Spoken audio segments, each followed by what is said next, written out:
Hey folks, Matt from artoftheimage.com. We've got Games Shoes, that's the YouTube username, writing in.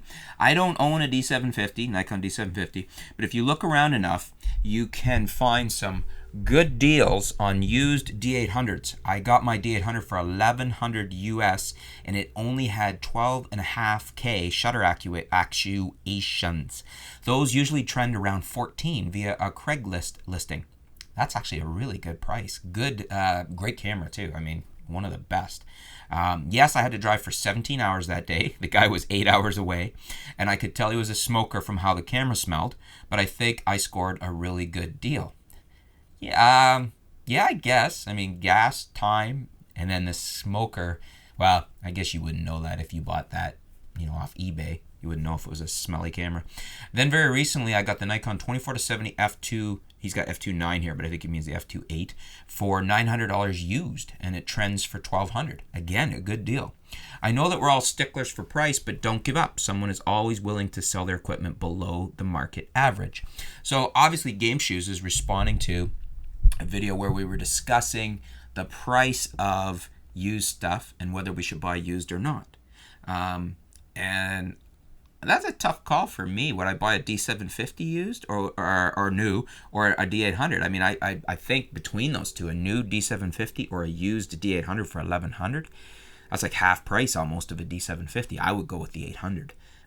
So it sounds like you got some great deals.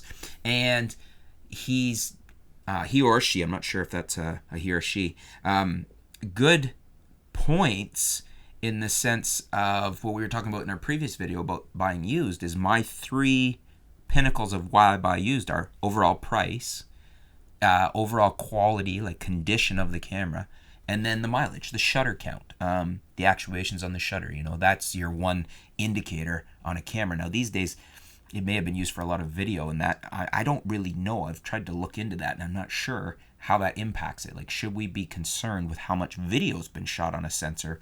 Like, is that wearing the sensor out? I suspect it is, and we don't have a timer for mileage, as it were, or it'd be nice if we had a running timer to show us how much video has been shot on a camera sensor.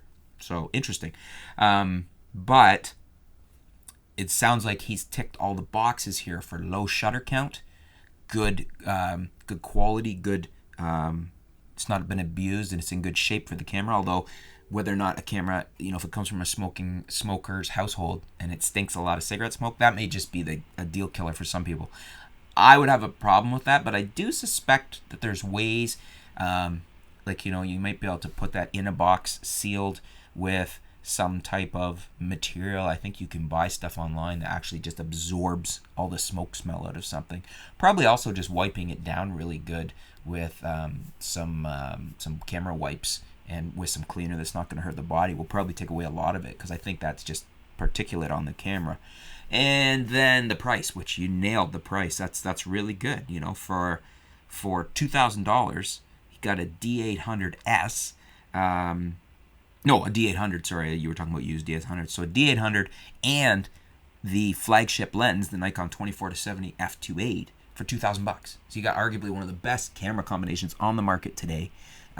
Fantastic set of cameras for $2,000. So that's a good point for why to buy used. And in this case, I certainly would have bought that setup.